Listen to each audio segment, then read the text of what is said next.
Hello friends, welcome to S Y academy. Friends, हम discussion continue कर रहे हैं यहाँ पे कि रिबेल्स जो थे वो आखिर चाहते क्या थे। ठीक है। तो यहाँ पे आपने पहले ही देख रखा है कि एक टॉपिक था, हमने अगर आपको याद हो, विजन ऑफ यूनिटी, एक चीज वो चाहते थे। ठीक है। सेकंड जो टॉपिक है, they were against the symbol of oppression. ऐसे करके ना आप तीन टॉपिक, अगला एक और टॉपिक आएगा कि ऑल्टरनेटिव सर्च फॉर पावर करके, या सर्च फॉर ऑल्टरनेटिव पावर करके। तो ऐसे करके आप ना सब टॉपिक्स बना बना लिया करिए जब आप अपने आंसर लिखें। और तीन टॉपिक्स बनाए, सब टॉपिक्स, मतलब क्वेश्चन अगर आए कि व्हाट रिबल्स वांटेड, तो तीन आपने सब टॉपिक बनाए और उसके अंदर अंदर आपने फिल कर दिया। और ऐसे करके फटाफट आप आंसर अपना खत्म कर दो। 1 2 3 ये टॉपिक्स बनाए, इसके अंदर थोड़ा वो लिखो, 2 के अंदर थोड़ा लिखो, 3 के अंदर लिखो, यहाँ इंट्रो लिखो कि 1857 का रिवॉल्ट क्या था, इंट्रो में ये हुआ, कंक्लूजन में ये लिख दो। कंक्लूजन डिपेंडिंग ऑन थोड़ा सा क्वेश्चन भी होता है दोस्तों, कि वर दे सक्सेसफुल और नॉट। तो वर दे सक्सेसफुल, तो इसमें ज्यादा क्रिटिसाइज नहीं करना होता। अगर आपसे पूछ लिया जाए were rebel successful in their aims, तो इसमें क्रिटिसाइज नहीं करना, इसमें कहीं ये बोल के आ जाओ no they were not successful, ये कोई अच्छा आंसर नहीं हुआ। ठीक है। तो आप इसमें लिख के आओगे yes they were not totally successful, but they give strength to future generation, है ना। जैसे ये ट्रुथ भी है, जवाहरलाल नेहरू को, वीर सावरकर को, और भी काफी सारे स्वतंत्र सेनानियों को स्ट्रेंथ मिली 1857 के रिवॉल्ट में। दे गिव स्ट्रेंथ एंड, ऐसे आप लिख के आ सकते हो। उसके साथ साथ आप लिख के आ सकते हो कि हिंदू मुस्लिम यूनिटी अपने टॉप पे गई, अगर क्वेश्चन वैसा है, अपना क्वेश्चन अगर ऐसा है। ठीक है। कंक्लूजन काफी बार, जैसे मैंने आपको बताया, क्वेश्चन पे डिपेंडेंट होगा। लेकिन अगर आपसे पूछे वर was 1857 revolt a total failure, answer is no।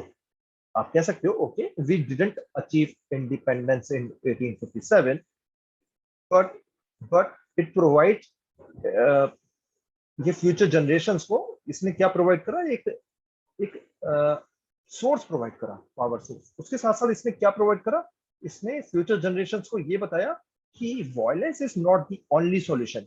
Right. Violence is not the only solution. और ये भी आप बेटर वर्ड्स, इसको मैं अपने भी चूज कर रहा हूँ, violence can not overthrow Britishers. ठीक है। तो राइट सेट ऑफ वर्ड्स हमें यूज करना होता है। आप हिंदी में यूज कर रहे हो, इंग्लिश में, तो थोड़ा सा ये वर्ड जो है, जैसे आप देख रहे हो कि मैं जब पहली बार बोल रहा हूँ तो वर्ड्स वो थोड़े उस डायरेक्शन में अच्छे नहीं बोल रहा, जब मैं दूसरी तीसरी बार बोल रहा हूँ तो मेरे वर्ड्स इंप्रूव हो रहे हैं। इसीलिए आप अपने नोट्स में ना, नोटबुक्स में वर्ड्स इंप्रूव करते रहिए। और आपने देखा होगा, एक अगर मेरे लेक्चर्स आप फॉलो कर रहे हो, मैंने आपको कभी नोट्स नहीं प्रोवाइड करे, क्योंकि नोट्स प्रोवाइड करने में आप तो बस नोट्स को रीड करोगे, हो जाएगा। व्हाट आई वांट, आप अपने नोट्स खुद बनाएं और उसमें words, keep on improving the words, keep on improving your English. Okay friends, चलिए फटाफट बिगिन करते हैं कि ये रिबल्स जो थे, they were against the symbol of oppression. ठीक है। What enraged the people was how British land revenue settlements had dispossessed landholders, both small and big, and foreign commerce had driven artisans, weavers to ruin। ठीक है। तो यहाँ पे पहले थोड़ा सा ये भी देख लेते हैं, अगर किसी ने सीधे लेक्चर ही अगर देखा है, the proclamations completely rejected everything associated with British rule of firangi Raj as they called it. तो ये हमने प्रोक्लेमेशन में ऑलरेडी देख लिया है। ठीक है। एंड रिबेल्स ये समझ गए थे कि अंग्रेज बिल्कुल भी भरोसे के लायक नहीं है। ठीक है। ये ऑलरेडी हम देखते हुए आ रहे हैं। ठीक है। ट्रस्ट जो है बिल्कुल जीरो है। तो अब यहाँ पे अगर देखें, what enrich people was how British land revenue settlement had dispossessed land holders. तो स्मॉल हो बिग हो, हमने देखा था तालुकदार, उनको काफी बार अंग्रेजों ने हटा दिया था। हमने एक वर्ड भी देखा था, समरी सेटलमेंट, आई होप आपको याद होगा, वो भी हमने डिस्कस करा था। उसके साथ साथ foreign commerce had driven the artisans and weavers to rule. इसका मतलब क्या है, देखिए इंडस्ट्रियल रेवोल्यूशन आ चुका था ब्रिटेन में 18वीं सदी में। ठीक है। 18वीं सदी में मतलब 1660 70 80 इसके आसपास आप देखोगे कि आपका इंडस्ट्रियल रेवोल्यूशन ब्रिटेन में आ चुका है। और ब्रिटेन जो है, इंडस्ट्रियल रेवोल्यूशन का क्या मतलब है, अगर अभी तक किसी को क्लियर नहीं हुआ, इंडस्ट्रियल रेवोल्यूशन का मतलब ये है कि तेजी से इंडस्ट्रीज आई, तेजी से इंडस्ट्रीज आई हैं। और जब तेजी से इंडस्ट्रीज आई हैं तो इन्होंने प्रोडक्शन बहुत तेजी से बढ़ा दी। प्रोडक्शन बढ़ा दी, पी मतलब प्रोडक्शन, और पी दूसरा जो है प्राइस। या सीपी लिख लो, कॉस्ट प्राइस बहुत कम हो गई। समझ ही सकते हो ना, आपकी मशीन से जो चीजें बन रही हैं वो बल्क में बहुत सारी बना सकता हो, इतने इंसान नहीं बना सकते। और साथ साथ उनकी कॉस्ट प्राइस भी कम होती है। क्यों? क्योंकि लेबर कॉस्ट हट जाती है, इंसानों को पैसे नहीं देना, साथ साथ मशीन जो है रात को भी काम कर सकती है। आई होप ये पॉइंट्स आप समझ ही रहे होगे। तो इसलिए इंडस्ट्रियल रिवॉल्यूशन ने ब्रिटेन को एक अलग ही जगह पे पहुंचा लिया दुनिया में, राइट। इंडस्ट्रियल रेवोल्यूशन में आपको साथ साथ बता दूं, इंडिया में नहीं आया था, और कुछ कुछ का तो कहना ये है कि इंडिया में ना इंडस्ट्रियल रेवोल्यूशन आज तक नहीं आया था। ये एक अफसोस की बात है। हम मेरे अगर आपने सोशियोलॉजी के लेक्चर्स देखे हो और इकोनॉमिक्स पे भी मैं बुक्स पे लेक्चर बनाऊंगा तो वहां पे आपको ये और चीजें समझ में आएंगी। ये एक अलग एस्पेक्ट है, उस पर हम नहीं जाते। तो इंडिया में इंडस्ट्रियल रेवोल्यूशन नहीं, ब्रिटेन में इंडस्ट्रियल रेवोल्यूशन आ चुका है। और ये इंडस्ट्रियल रेवोल्यूशन के आने से दोस्तों क्या हुआ, यहाँ पे जो एक लाइन में लिखा हुआ है ये समझाने की कोशिश कर रहा हूँ कि हमारे जो आर्टिसंस और वीवर्स हैं उनकी उनका खात्मा हो गया। ठीक है, उनकी स्किल लेस हो गए वो। और साथ साथ दूसरा पॉइंट यहाँ पे आपको समझना होगा, नवाब को जब भगा दिया तो नवाब के बड़े बड़े फरमाइशें होती थी कि भाई तू मेरे लिए बढ़िया सा कालीन बना, तू मेरे लिए बढ़िया से पर्दे बना, है ना, इस पे डिजाइन ऐसा होना चाहिए, वैसा होना चाहिए, कल्चरल डिजाइन होना चाहिए। जब नवाब को भगा दिया तो ये सारी डिमांड्स भी खत्म हो गई, तो वीवर्स और आर्टिसंस जो थे, ठीक, उनके पास जॉब्स ही नहीं रही। ठीक है, जॉब ही नहीं रही। Every aspect of British rule was attacked, and the Ferengi accused of destroying a way of life that was familiar and cherished. ठीक है, तो every aspect of British rule was attack, मतलब उन्होंने अगर पुल बनाया उसको तोड़ दिया, टेलीग्राफ स्टार्ट करे उसको तोड़ दिया। एंड फिरंगी एक्यूज, और फिरंगी जो थे, फिरंगी मतलब अंग्रेज, बाहर के लोग, है ना, डेरोगेटरी टर्म है, हमने पहले ही देखा हुआ है।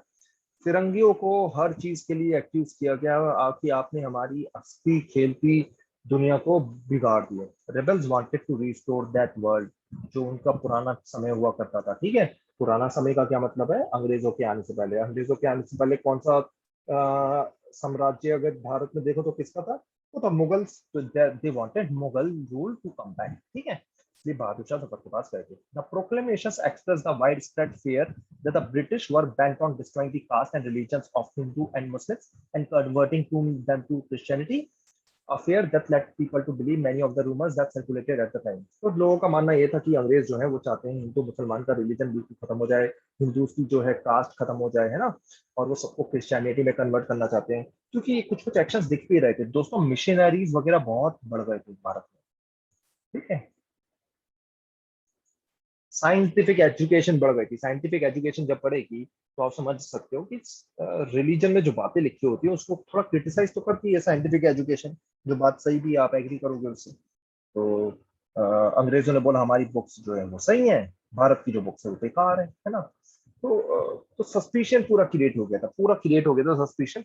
ब्रिटिशर्स ने जब पूरा ट्राई भी करा ये समझाने का कि हमने गाय और सुअर का मांस नहीं मिलाया है आपकी बंदूकों में, आपकी कार्ट्रिजेस में, आपकी वीट में, तो इंडियंस ने कभी नहीं माना ये। ठीक है, तो टॉपिक कौन सा हम कर रहे हैं ये याद रखो कि rebels were against the symbol of oppression. ठीक है, जो आ गया था, तो एक प्रोक्लेमेशन जो इशू करते, प्रोक्लेमेशन मतलब इश्तेहार वगैरह ऐसे निकाले जाते थे न्यूज़पेपर वगैरह में, या लोगों को एक एक चिट्ठी भेज दी जाती थी। ठीक है, कभी कभी पत्तों पे लिख के भेज दिया जाता था कि भैया ये काम करने हैं। उस समय ये चीजें पास की गई थी दोस्तों। ठीक है, आई होप ये पॉइंट आपको समझ में आ रहा है कि हम समझना क्या चाह रहे हैं यहाँ पे ओवरऑल। हमारा पिछले वीडियो, इस वीडियो में क्या क्या पर्पस है समझने का, और आजमगढ़ प्रोक्लेमेशन में क्या पर्पस है समझने का, कि रिबेल्स जो थे आखिर वो चाहते क्या थे, ये समझना चाह रहे हैं। तो देख रहे हो यहाँ पे, fight which was for the greater public good. तो ग्रेटर पब्लिक गुड के लिए फाइट यूज कर रहे हैं। ऐसे ये जो टर्म है ना ग्रेटर पब्लिक गुड, ऐसा एग्जाम में भी लिख के आया करो, मार्क्स मिलेंगे। As noted earlier, in many places, the rebellion against the British widened into an attack on all those who were seen as allies of the British or the local oppressors. तो काफी बार जमींदार भी पिटे, काफी बार वो लोग भी पिटे जिन्होंने जिन्होंने मतलब अंग्रेजों के साथ मिलके भारतीयों को नुकसान पहुंचा रहे थे। ठीक है, तो आप काफी सारे ऐसे जमींदार भी दिखेंगे। एक सेक्शन ऑफ जमींदार था दोस्तों जो बेनिफिटेड हुआ था अंग्रेजों की पॉलिसीज से, काफी ज्यादा बेनिफिट हुआ था। जैसे परमानेंट सेटलमेंट जब आया तो परमानेंट सेटलमेंट में जो जमींदार पे नहीं कर पाए उन्हें भगा दिया। तो ओरिजिनल जमींदार तो भगा दिए गए, ये नीचे का मतलब है ये भगा दिए गए, और ये वाले नए जमींदार आ गए। ठीक है, उन्होंने अंग्रेजों के साथ मिलके बड़ा लूटा। ऐसी मनी लेंडर्स, हमने डेक्कन रिवॉल्ट पढ़ा था अगर आपको याद हो। ठीक है, तो बात ये समझाने की कि जो भारतीय अंग्रेजों का साथ दे रहे थे ना 1857 से पहले, उनकी भी खूब धुलाई हुई 1857 के रिवॉल्ट में। तो ये मत समझना सिर्फ अंग्रेजों की पिटाई कर।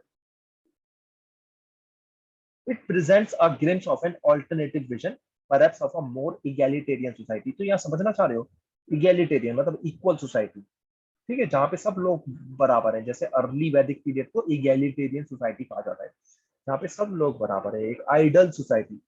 कम्युनिज्म में भी ऐसे बोले जाते हैं। हमारी आजकल की सोसाइटी इक्वलिटेरियन नहीं है, ठीक है, इक्वल इक्वल पैसा होना एज पर नीड, पैसा होना एज पर नीड, रिसोर्सेज होना एज पर नीड, वो चाहते थे। Such visions were not articulated in the proclamation which sought to unify all social groups in the fight against फिरंगी राज। ठीक है, तो यहाँ पे इगैलिटेरियन सोसाइटी बनाने के लिए क्या करा कि in the villages they burned account books and ransacked money lender houses. तो जिनके पास पैसा है उनका पैसा लूट लो, जिनके पास पैसा है उनका पैसा लूट लो। तो रिच इससे नीचे आ गया और पैसा लूट के पुअर के पास आ गया। ये दोनों एक ही जगह पे आ गए तो सोसाइटी क्या हो गई, इगैलिटेरियन। मेरा आई होप मीनिंग आपको क्लियर हो रहा है। ये सारे कॉन्सेप्ट बिल्कुल क्रिस्टल क्लियर होने चाहिए जब मेरी वीडियोस देख रहे हो। ये सबसे इंपॉर्टेंट पर्पस है मेरा।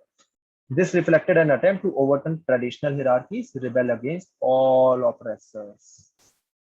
पॉइंट यहाँ पे समझाने का ये है कि अंग्रेजी नहीं है सिर्फ, मनी लेंडर्स की भी पिटाई हुई, उन लोगों की भी पिटाई हुई, रिच लोगों की, जिन्होंने खूब लूटा था अभी तक। ठीक है, अब एक और टॉपिक देख लेते हैं, सर्च फॉर ऑल्टरनेटिव पावर। ये भी एक पर्पस था। देखते हैं इसके अंदर दोस्तों क्या क्या इंपॉर्टेंट टॉपिक्स हैं। इसमें एक्चुअली ये जो बुक है ना यार, इसमें आपको दिखेगा हर लाइन इंपॉर्टेंट है, इसलिए मैं सारी लाइन पढ़ाना पड़ रहा है ना। I am not missing anything. Once British rule had collapsed, rebels in places like Delhi, Lucknow, Kanpur tried to establish some kind of structure of authority and administration. ध्यान दीजिए इस बात को। तो अपना एडमिनिस्ट्रेशन सेटअप कर रहे हैं इंडियंस इंडियंस ठीक है, हर छोटे छोटे जगह पे। ठीक है, बहादुर शाह जफर जो है वो एक सेंटर पे बैठा है, लेकिन दिल्ली, लखनऊ, कानपुर सब जगह अपनी अपनी अथॉरिटी भी सेटअप हो जो रही है। ये एक पर्पस है। This was of course short live. Short live क्यों? क्योंकि ज्यादा तो चला नहीं था। 1857 का रिवॉल्ट अंग्रेजों ने वापस कब्जा कर लिया था, है ना। But the attempts show that rebel leadership wanted to restore the pre British world of the 18th century. मतलब 18th सेंचुरी मतलब 1800 से पहले, है ना। मतलब जब अंग्रेजों ने भारत पे शासन शुरू नहीं करा था, उससे पहले जो सोसाइटी थी वो लाने की कोशिश करी। The leaders went back to the culture of court. Court का कल्चर वापस आया। Appointments were made to various post, arrangements made for the collection of land revenue and payment of troops, order issued to stop loot and plunder. समझ रहे हो कितना important है? मतलब जो पूरा का पूरा एडमिनिस्ट्रेशन चला रहे हैं छोटे छोटे लेवल पे। ठीक है, side by side plans were made to fight out battle against British. तो ये भी प्लानिंग हो रही है कि आर्मी रखेंगे, हम पुलिस रखेंगे, अपनी अपने अपने सोर्सेज रखेंगे जो लैंड रेवेन्यू कलेक्ट करेंगे। Chains of command were laid down in the army. तो आर्मी में चेन ऑफ कमांड बन रही थी, हियरार्की बन रही थी। टू जनरल है वो इसके नीचे है ना। In all this the rebels hark back to the 18th century Mughal world, a world that became a symbol of all that had been lost। तो मैंने आपको बताया ये अंग्रेजों के आने से पहले कौन सा शासन हुआ करता था, मुगल पीरियड होता था। तो वो लाने की कोशिश की सोल्जर्स ने और रिबेलियंस जो भी रिबेल कर रहे थे ना। ठीक है, the administrative structure established by the rebels were primarily aimed at meeting the demands of war। तो वॉर की जो डिमांड है वो भी हमें मीट करनी होगी, क्योंकि हमें अंग्रेजों से भी लड़ना है। However, in most cases, these structures could not survive the British onslaught। क्यों नहीं सर्वाइव कर सकते थे? देखो, ब्रिटिश के पास पैसा ही पैसा है, बहुत बढ़िया रिसोर्सेज है, साथ साथ उनके पास बेटर लीडरशिप है। मैंने ये टॉपिक आपको पहले क्लियर किया है। उनके पास बेटर लीडरशिप है। आपको उनके लीडर्स दिखेंगे जो जो प्लानिंग करते थे, जो पढ़े लिखे थे दोस्तों, है ना। पढ़े लिखे थे कि कैसे अटैक करना। उनके पास बड़ी बड़ी गन्स हैं ना। भारतीयों के पास तो लिमिटेड गन्स हैं, लिमिटेड रिसोर्सेज हैं। बंदूक की गोलियां खत्म हो गई तो करें क्या उसका, है ना। फिर कहाँ से, फिर तो तलवार से लड़ लें। तलवार से थोड़ी ना लड़ोगे अंग्रेजों के खिलाफ, है ना। But in Awadh where resistance the British lasted longest, plans of counter-attack were being drawn up by the Lucknow court and hierarchies of command were in place as late as the last month of 1857 and the early part of 1858। तो आपने देखा था revolt कब शुरू हुआ था? मई के महीने में। तो देख रहे होगे कि 1857 के एंड और अर्ली पार्ट ऑफ 1858 में तक चला। लखनऊ और उसके आसपास के एरिया अवध में, है ना दोस्तों। काउंटर अटैक के प्लान बनते थे कि कैसे कैसे अटैक करना है, स्मार्टली स्ट्रेटजीज डिसाइड होती थी, है ना। हिरार्कीज ऑफ कमांड पास होती थी कि भाई तू ये कर। इसका मतलब है हिरार्की ऑफ कमांड का मतलब है सबसे ऊपर वाला आदमी प्लान बना रहा है, प्लान बना के वो पास कर रहा है कि भैया वो अंग्रेज जो है यहाँ यहाँ से आएंगे, आप रेडी रहना, पुल उड़ा देना, ट्रेन लूट लेना, ऐसे प्लान है ना। नीचे जो है प्लान और जगह पे पास हो रहे हैं ये, और उसके नीचे एग्जीक्यूट कर रहे हैं, ये हिरार्की ऑफ कमांड्स चल रही है दोस्तों। तो पूरी प्लानिंग करी, लेकिन अफसोस कि एक चीज पक्की थी कि जो रिबेल्स थे वो जितना भी कुछ कर लें उन्हें अल्टीमेटली हार नहीं होगा, क्योंकि ये तरीका नहीं था अंग्रेजों को हराने का। और हमें 1857 का रिवॉल्ट हमेशा याद रखना चाहिए दोस्तों। जब भी आपसे कोई ये बोले ना कि अंग्रेजों को सुभाष चंद्र बोस जो थे वो फोर्स से हटा सकते थे, काफी बार काफी लोग बोलते हैं, ठीक है। काफी बार ये भी लोग बोलते हैं कि महात्मा गांधी बिल्कुल गलत थे, उनको फोर्स यूज करनी चाहिए थी और अंग्रेजों को भगा देना चाहिए था हमें। हम तो बहुत सारे थे, हरा सकते थे। तो आपको याद रखना चाहिए कि वायलेंस अंग्रेजों अंग्रेजों को नहीं हटा सकती थी। इट वाज यूनिफाइड इंडिया, एक रेजिस्टेंस देना, है ना। हाँ, वायलेंस ने काफी कुछ हीरोइक काम भी करे, लेकिन it can not do anything. Violence का मतलब है जैसे रेवोल्यूशनरीज आप आगे जाके पढ़ोगे ना, बम वगैरह भी फाड़े, अटैक भी करे काफी जगह, है ना। वो भी काफी कुछ था। हाँ, हीरोइक एक्शन थे, मोटिवेट किया लोगों ने, लेकिन वो इंडिपेंडेंस नहीं दिला सकती थी। वो भारत को इंडिपेंडेंस इतने बड़े लेवल पे, जितना बड़ा भारत था, नहीं दिला सकते थे। हाँ, मान लिए चलो किसी छोटे रीजन को कुछ इंडिपेंडेंट करा लिया, बट पूरा पर्पस को सॉल्व नहीं कर सकते थे। तो हमें ये हमेशा याद रखना होगा, ठीक है। और देखो, एक क्वेश्चन दे रखा है जो बहुत अच्छा है। What do you think are the major problems faced by historians in reconstructing the point of view of the rebels? ठीक है, इसका आंसर आपको मिलता रहेगा। मैंने भी वैसे काफी बार आपको आंसर दिया इसका। एक वर्ड में अगर मैं आंसर बोलूँ तो हिस्ट्री जो है अंग्रेजों ने लिखी है, और रिबल्स क्या चाहते थे, उनकी क्या पर्सपेक्टिव थे, ये तो पता ही नहीं, ठीक है। क्यों नहीं पता, ये इसके भी मल्टीपल रीजन है। तो वो इलिटरेट थे, उसके बाद उन्होंने जो लिखा अंग्रेजों ने जला दिया काफी कुछ।